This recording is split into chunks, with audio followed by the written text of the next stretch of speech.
Britain's Starstreak is back in Ukraine. Most missiles chase heat. They lock onto a target's infrared signature, they launch, and then they guide themselves toward whatever is hottest in the sky. That's been the dominant manpad logic since the 1970s. It works. It's proven. Armies around the world use it, and because armies around the world use it, adversaries around the world have spent 50 years figuring out how to defeat it. Flares, infrared countermeasures, evasive maneuvers, decoys, tactics designed to break a heat-seeking missile's lock at the moment that matters most. Well, the UK looked at that problem and decided to solve it differently. The Starstreak High Velocity Missile doesn't chase heat. It doesn't care about flares. It doesn't care about infrared jamming. Starstreak doesn't give a It rides a laser beam to the target. It accelerates past Mach 3 and then releases 3 tungsten darts that are each roughly the size of a large burrito and traveling at 2,800 miles per hour. Russia's helicopters found out about this early in the war. Russia's drones are finding out about it right now.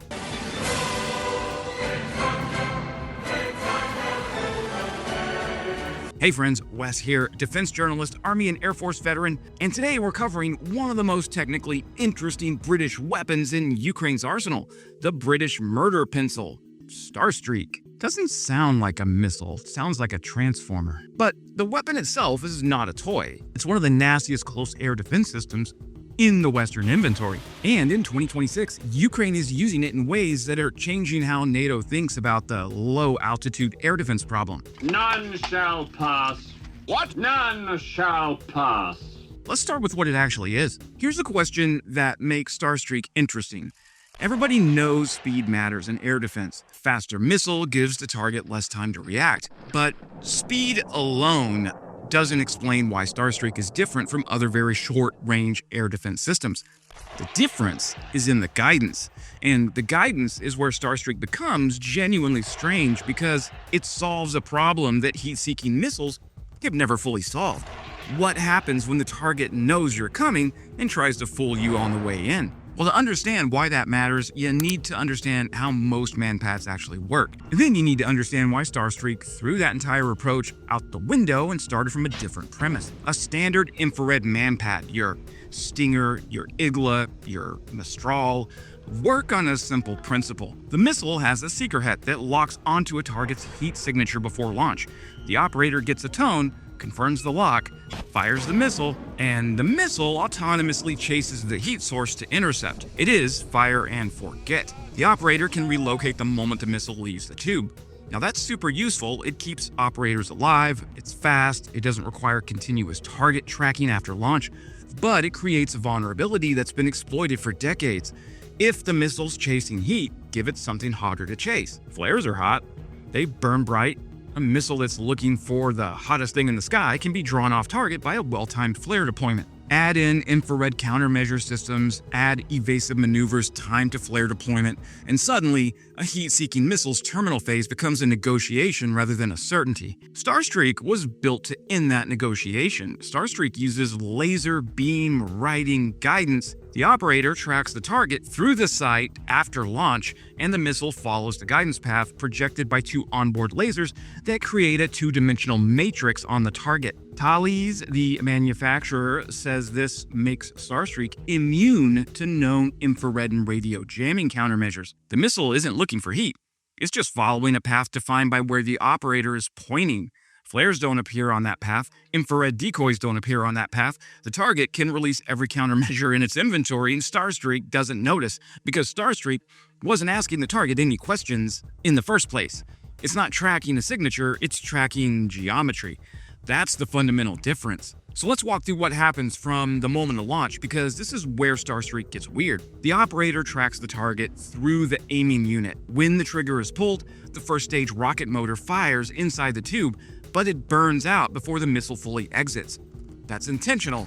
It protects the operator from backblast. 4 meters from the launcher, once the missile is at a safe distance, the second stage ignites. Now, the second stage burn accelerates Starstreak to a burnout velocity exceeding Mach 3, more than 2,800 miles per hour. Then the second stage burns out and releases 3 submunitions. Each submunition is a laser-guided tungsten dart, roughly a foot long. Each dart has a delayed action fuse designed so the projectile penetrates the target structure before the warhead detonates. And each dart, traveling by that time at about 4,500 kilometers per hour, carries kinetic energy comparable to a shell from a Bofors 40mm gun. That's before the explosion. 3 of them simultaneously per shot. This is why I sometimes refer to Starstreak's submunitions as murder pencils. And if you think that description is excessive, consider what 3 tungsten darts at Mach 3 do to an aircraft's rotor assembly or fuel system or general structural ambitions. A helicopter is already a machine held together by rotor physics, maintenance schedules, and a certain amount of optimism. Hit it with 3 guided tungsten darts, and suddenly it has to have a serious conversation with gravity. That's why Starstreak was devastating against Russian helicopters early in the war. A Russian Mi-28 attack helicopter was struck by a Starstreak missile in the early phases of the conflict.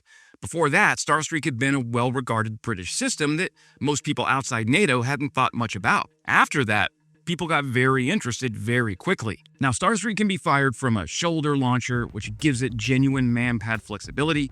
A trained operator with a shoulder launcher can engage threats from almost any position, relocate immediately after firing, and operate independently of any larger system. That's tactically extremely valuable. It's also limited in the ways any shoulder-fired system is limited. One operator, one site, one weapon, one slice of sky. The more interesting platform in Ukraine right now might be the Stormer HVM. Now, the Stormer is a British tracked armored vehicle adapted specifically for very short-range air defense. It carries 8 Starstreak missiles ready to fire from its launcher and 9 more internally. It runs a 3-person crew and has a roof-mounted air defense alerting device designed to detect and prioritize incoming air threats. The hardest problem in very short-range air defense isn't always the interception. It's the detection. Low-altitude threats, especially drones, can be small, they can be quiet, they can be fast-moving, and they can be masked by terrain. A crew that doesn't know a target is there until it's overhead has already lost the engagement. The Stormer's alerting system is designed to give that crew the seconds it needs to find the target, to track it, and to fire before it's too late. Stormer also gives the crew protection and mobility and the ability to relocate between engagements. A shoulder-fired operator in the open is a target after the first shot. A Stormer crew can fire and move, or to borrow a term from artillery, shoot and scoot. Now, in Ukraine, the primary threat justifying it was low-flying Russian aircraft and attack helicopters, but Ukraine's skies in 2026 look nothing like that. Russia is flooding the battlespace with Shahed one-way attack drones, Lancet loitering munitions, Orlan reconnaissance drones, Zala strike drones, Jabura decoys, and cruise missiles. These threats arrive in mixed packages at varying altitudes on varying routes in varying quantities. The goal isn't always to hit a specific target. Sometimes the goal is to overload Ukrainian air defense, force position reveals, waste interceptors on cheap drones, and create gaps for follow-on strikes. That's a completely different problem than a Russian helicopter popping up over a tree line, and Ukrainian forces adapted Starstreak and Stormer to meet it. A 2026 report from Ukrainian Army TV showed soldiers from the 129th Bila Sergva anti-aircraft missile regiment operating their Stormer HVM alongside P-1 Sun and Sting interceptor drones to counter Russian unmanned threats. A Stormer commander stated that the system had been used against Shaheds, reconnaissance drones, Lancet strike drones, and at least 1 cruise missile. That's a significant expansion of the original mission set. But there's a nuance worth understanding, which is where the companion missile comes in. Britain also supplies Ukraine with the lightweight multi-role missile known in UK service as the Martlet. Thales lists LMM at 13 kilograms with range exceeding 6 kilometers, velocity above Mach 1.5, laser beam riding guidance like the Starstreak, a triple effect warhead, and a proximity fuse. It's designed for air, land, and naval environments and can engage UAS and helicopters. That proximity fuse is the important bit. Starstreak's effector is brutal against helicopters and aircraft because it penetrates before detonating, but against a small drone, A direct dart impact isn't always the most reliable kill mechanism. A missile with a blast fragmentation warhead and a proximity fuse can be more forgiving against low-signature, small-body targets. And because we're serious around these parts, we have to be honest about what the Starstreak's limitations are in 26. The operator has to continuously track the target after launch. That's the cost of laser beam riding guidance. Fire and forget, this is not. If the operator loses the target in the sight picture, the guidance degrades.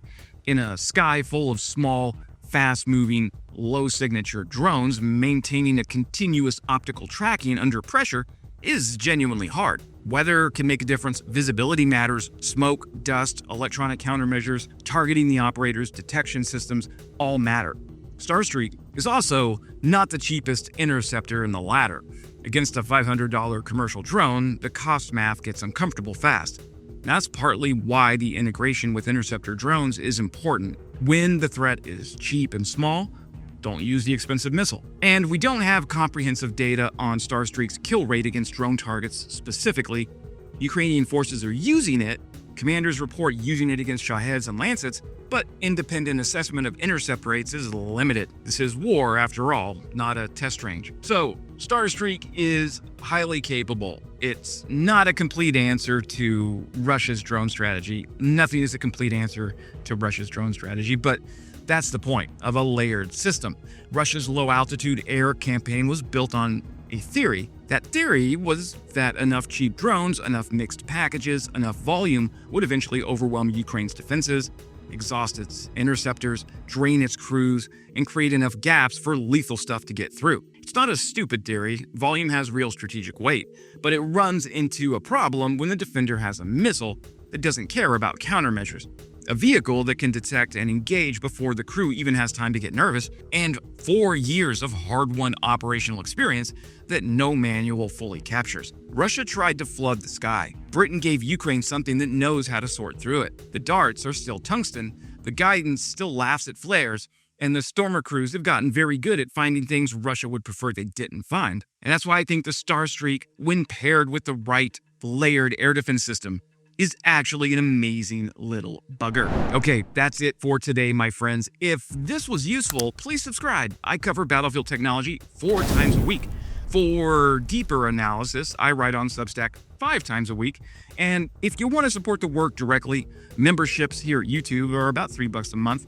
You get priority comment response and my genuine appreciation, which is worth more than a Russian drone decoy and only slightly less than a Stormer crew with a full magazine rack and a clear sky. And as always, glory to Ukraine, glory to the heroes.